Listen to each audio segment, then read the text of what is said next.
지금 경제를 조금씩 알아가고 있는 김혜민 PD와 함께하고 계십니다. 돈 셀 틈 없는 분야별 맞춤 정보. 알아야 지킨다. 생활 경제 백서.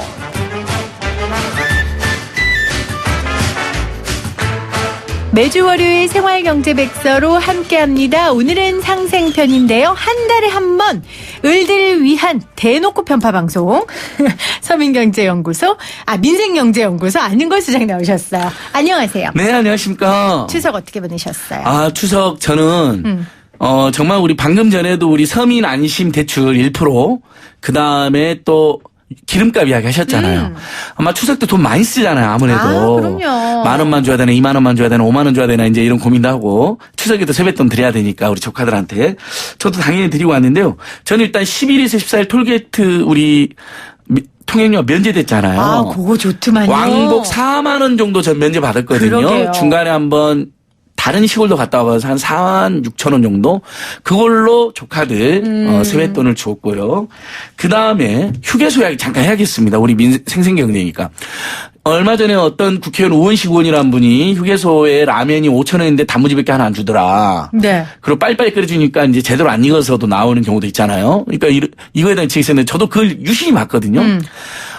라면이 이제 5,000원 넘어가고 진짜 단무지만 줘요. 네. 요건 조금 문제가 있는 것 같으니까 도로공사가 직영하면 중소상공인을 직영하고 우리한테 판매하면 3,000~4,000원에 좀 더 김치까지 줄 수가 있는데요.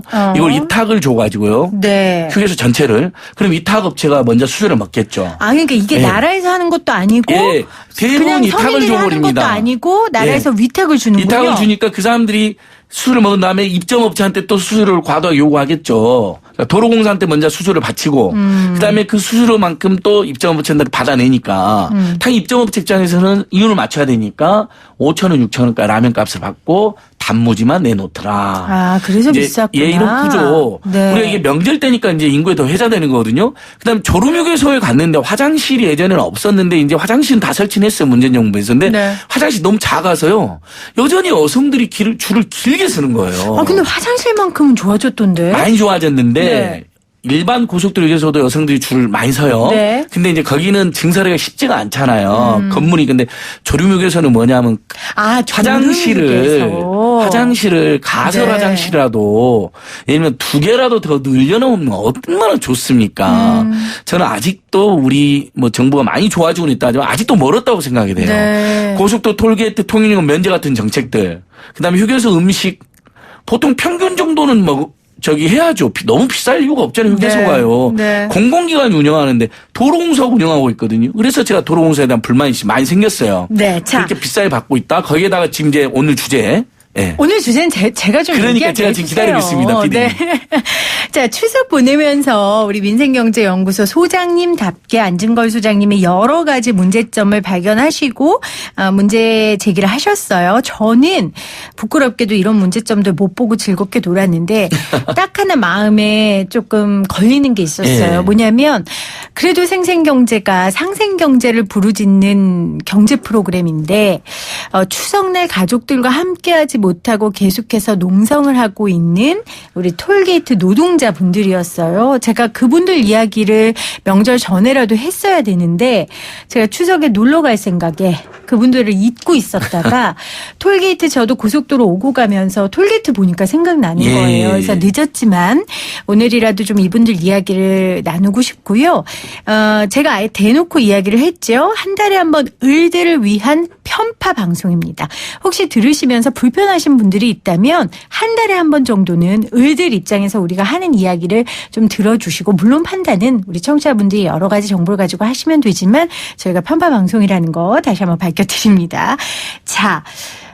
톨게이트 요금 수납 노동자들이 지금 농성을 계속하고 있습니다. 오늘도 했죠? 예, 맞습니다. 지금 그래서 이제 통행료 면제는 기뻤지만 바로 그 통행을 면제받았던 특히 서울 톨게이트 네. 국내동에 있다고 하죠. 성남. 그 위에 20분이 지금 79일째 올라가 계세요. 아직 위에 6월 계신 30일 날 거죠. 올라가셔가지고. 네. 근데 이 2달간 무슨 일이 있었습니까? 태풍이 불었고 폭염이 있었고 장마가 있었잖아요. 네. 정말 다 보면 이제 예를 들면 40대 50대의 아주머니들이 주력이세요. 한 번도 집회나 농성이나 노조를 해보신 적이 없는 분들이에요. 원래 도로공사 정규직 직원들이었습니다. 네. 하지만 이명박 정부 들어오서 노동을 유연화시킨다는 미명하에 이분들 용역업체로 보내버린 거예요. 원래 도로공사 예, 정규직 직원이었는데 예. 이제 용역 직원으로 내려온 거예요. 맞습니다. 네. 저는 오늘 방송 편파적으로 안 하려고요. 네. 상식적으로 하면 우리 청취자들이 다 공감하면 좋겠어요. 자기가 다니는 법에서 갑자기 용역회사로 몰렸다고 생각해 보십시오. 그러면 어떻게 돼 있어 용역회사는. 당연히 중간에서 아까 또 말한 그 고속도로공사가 했던 위탁업체들 수수료처럼 용역회사 수수료를 주게 됩니다. 네. 당연히 급여를 덜 주게 되거나 올려줄 것도 안 올려주게 되겠죠. 중간에 하나 마름이 하나 끼어 있으니까. 그렇죠? 근데 거기서 용역업체 직원이 되니까 어떻게 됩니까? 만약에 사장이 2명입니다. 네. 안 그래도 사장이 한 군데에도 이렇게 말할까 말까 고민되는데 자, 용역업체 사장한테 이야기를 해야 되나? 처우라든지 어떤 여러 가지 어려움에 대해서 도로공사한테 이야기해야 되나? 굉장히 헷갈리는 상황이 돼버리죠. 사장이 2개가 되니까요. 네. 소속은 영업체인데 일은 도로공사가 한 거죠. 근데 또 영업체들은 보니까 1년에서 6개월마다 계약을 갱신합니다. 그러니까 파리 목숨이 되는 겁니다. 그러니까 갑자기. 고용의 안정성도 불확실해졌고 일을 하는 데에 질적인 면에서도 그렇죠. 굉장히 낮아진 아니, 거죠. 지금 우리 방송 들으신 분들 생각해보세요. 사장이 갑자기 2명이라고 생각해보세요. 아유, 상사가 두 그룹이 늘어났다고 생각해보세요. 저는 일단 생각도 하기 싫고요. 그러니까요. 네. 벌써 복잡하잖아요, 뭔가가. 네.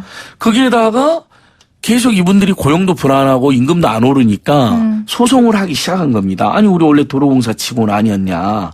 그래서 이분들이 2014년도에 소송을 시작을 했습니다. 네. 2013년도에 그동안 2009년부터 서럽게 살다가 그래서 법원에서 말입니다. 우리나라 법원이 지금 방송 들은 국민들께서도 제 말씀 동의하시고 가급적이면 보수적이고 체제 안정적인 판단을 주로 하잖아요. 1심, 2심 대법원까지요. 최근에 대법원 판결이 8월 29일 날 있었는데 네. 2013년부터 해서 지금 거의 6년 만에 거기서까지 다 도로공사 정규직 직원이 맞다라고 판결을 내렸습니다. 자, 여기서 예. 제가 잠깐 정리를 해드릴게요. 그렇죠. 우리가 이 문제를 청취자분들이 정확하게 팩트 체크를 하시는 게 중요한 거니까 우리 안진건 수장님 말씀해 주신 것처럼 도로공사 정규직으로 일하던 분들이 2009년도에 용역 직원이 됐습니다. 그래서 여러 가지 어려운 부분들이 있다가 2014년에 소송을 제기했고 지난달 29일 대법원 판결까지 도로공사의 정규직 직원이 맞다. 그러니까 직접 고용해라라고 판결을 지금 받은 거예요. 그런데 농성을 하는 이유는 예. 그렇게 해서 이제 소송을 이제 원래 이 수납원 하시는 분들이 6,500명쯤 됩니다. 네. 근데 이제 도로공사가 이 6,500명 용역으로 줬다 그랬잖아요. 근데 문재인 정부 들어서서 그렇게 간접 고용 형태 사장이 여러 명이 되고 딴 데서 인력을 공급받는 형태는 노동자들 고용이 불안하니까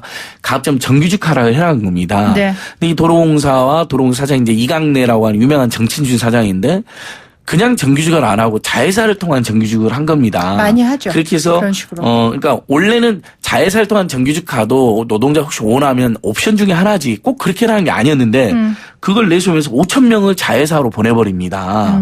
근데 나머지 1,500명은 아니 이건 꼼수 아니냐. 법원에서도 이미 1, 2심에서 정규직화해라고 했기 때문에 곧 대법원 판결도 나오는데 원래대로 도로공사 정규직화로 해달라고 요구를 하기 시작한 겁니다. 잠시만 그래서 여기서 질문이요. 예, 예. 5,000명을 자회사로 보냈다고 했는데 자회사에서는 정규직인 거잖아요. 그렇죠. 근데 왜 자회사를 굳이 만들어서 보내는 거예요? 그러니까 법원은 이미 1, 2심 판결에 나 있었는데 네. 도로공사 직접 고용이라고 판결이 나 있었어요. 대법원도 그렇게 판결날 가능성이 높았고 8월 29일 나왔다 그랬잖아요. 근데 도로공사는 굳이 그걸 무리해서 7월 1일 날 자회사를 출범을 시킵니다. 5,000명을 받는데 고용이 불안한 분들은 용역회사보다는 자회사가 낫겠지 하고 이제 5,000명 정도 가셨어요. 이분들도 뭐 우리가 탓할 일은 안 되죠. 워낙 불안했으니까. 나머지 1,500명께서는 아니 이건 말이 안 된다. 그리고 자회사도 용역회사 뭐가 다르냐. 결국 또 사장이 2명이고 소속은 자회사인데 일은 도로공사 사내가서 하는 건데 그래서 이분들은 거부를 해가지고 해고가 됐어요. 1,500명이. 그리고 법원에서 8월 29일 날 이제 정규직으로 해라고 복직 판결이 난 건데요. 원래 소송을 368명이 먼저 시작을 했어요. 네. 그러니까 이분들만 정규직 판결이 났어요.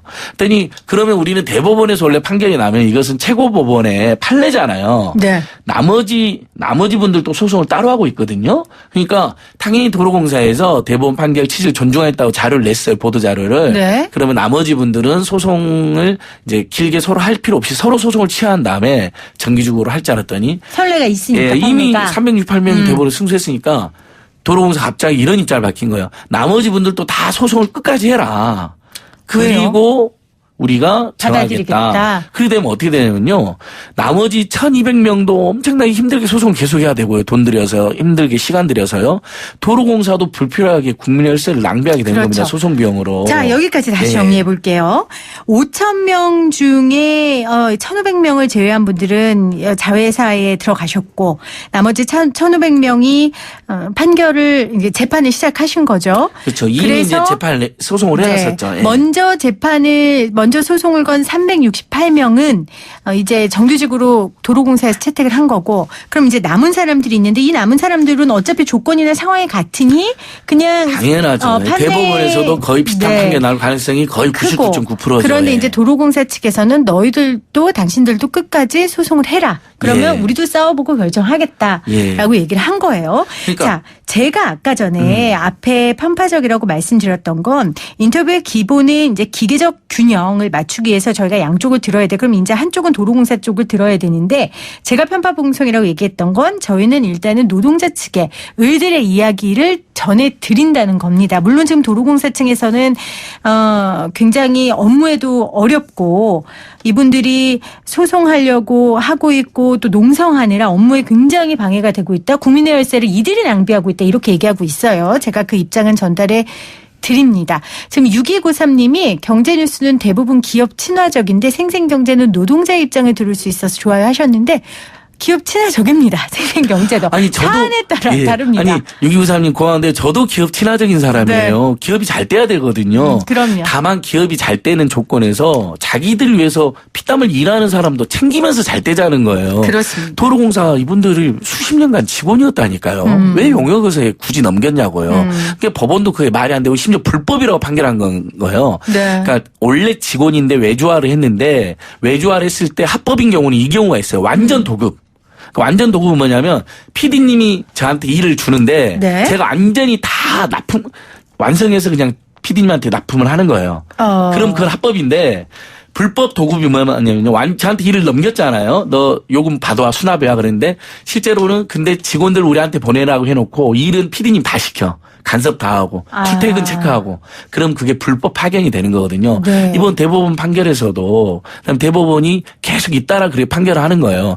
자꾸 자기 직원들을 파견해서 용역을 준 다음에 마치 도급으로 완전히 일을 떼주는 것처럼 하지만 실제로는 파견을 받아가지고 일은 다 시키지 않느냐 원래대로. 그럼 불법 파견이고 고용만 불안해지는 거고 거기서 일하는 노동자들만 죽을 맛인 거다. 그러니까 정규직 뽑아라고 계속 지금 선고를 내리고 있어요. 대법원이. 아예 네. 정규직으로 해라고. 네. 그러니까 이해되시잖아요. 아까 제가 말씀드린 것처럼 중간에 마름이 하나 더 들어와서 월급 깎이죠. 그다음에 일 시키는 사람 사장이 갑자기 2명으로 들어오면 누구한테 우리는 처우개선 호소해야 되는 것이며 이렇게 상황이 복잡해지는 거죠. 그러면 이 문제가 어떻게 해결이 될까요? 그래서 진짜? 제가 조금 더 합리적으로 말씀드릴게요. 네. 그래서 원래 농성을 시작했던 분들은 도로공사 옥상에서 그 톨게이트 옥상에서 79일째 하고 계시고 차례도 여기서 지내셨더라고요. 거기서 지냈어요.